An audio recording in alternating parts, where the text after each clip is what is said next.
Olá amigos, tudo bem?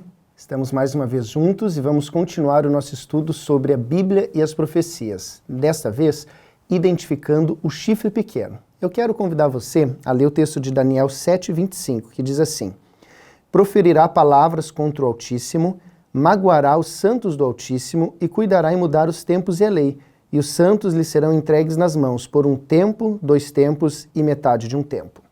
Esse texto de Daniel capítulo 7, versículo 25, aponta para um poder que é descrito como o poder do chifre pequeno. Esse poder é descrito em Daniel 7 e em Daniel 8, e nós vemos algumas semelhanças entre o chifre pequeno em ambos esses dois capítulos. Nos dois casos, em ambos, são representados por um chifre pequeno. Em ambos representam um poder que falaria blasfêmia e atacaria as coisas sagradas de Deus. Em ambos nós vemos um poder que iria perseguir o povo de Deus, o alvo seriam os escolhidos do Senhor. Em ambos nós vemos um poder que se desenrolaria ao longo de um período grande de tempo na história. E também, tanto em Daniel 7 como em Daniel 8, nós vemos um chifre que seria destruído de maneira sobrenatural. Aí a pergunta que fica é: quem é o chifre pequeno? Ou que poder representa o chifre pequeno? E aí nós precisamos entender a Bíblia à luz também da história. Quando nós vamos para Daniel 2 e conectamos com a história nos comprova que, de fato, assim como profetizado por Daniel 2, houve uma sucessão de reinos, que foi Babilônia, Medo-Pérsia, Grécia e Roma. Agora, quando olhamos para a estátua de Daniel capítulo 2, nós percebemos que o mesmo elemento que tinha nas pernas, que era o ferro, representava Roma, esse mesmo elemento ele se mistura com o barro dos pés. Então o ferro também está nos pés, uma mistura de ferro e barro.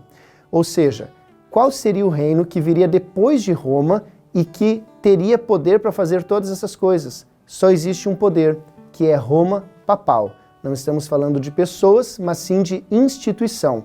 O papado, ou a Roma papal, viria depois de Roma e se enquadra perfeitamente nessa profecia, que inclusive apresenta um período de tempo, 1260 dias, que são 1260 anos de supremacia papal.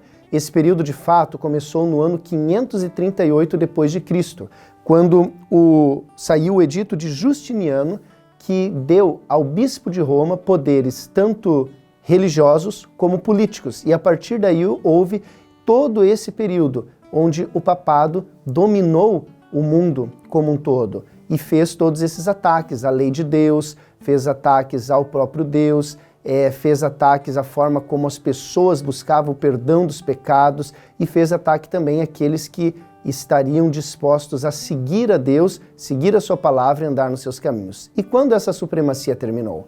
Ela terminou exatamente 1260 anos depois, no ano de 1798, quando tropas de Napoleão Bonaparte, comandadas pelo general Berthier, prenderam um papa. Isso mesmo, levaram um papa preso, o Papa Pio VI, e aí foi determinado, então, o fim desse período de supremacia do chifre pequeno, de supremacia papal. Quando olhamos para a Bíblia, nós percebemos uma exatidão naquilo que Deus fala. Por isso eu quero dizer a você que você sempre pode confiar na palavra de Deus. Quando Deus diz uma coisa, isso de fato acontece e é o melhor para os seus filhos. Quero orar com você. Pai querido, obrigado porque na Tua palavra podemos confiar.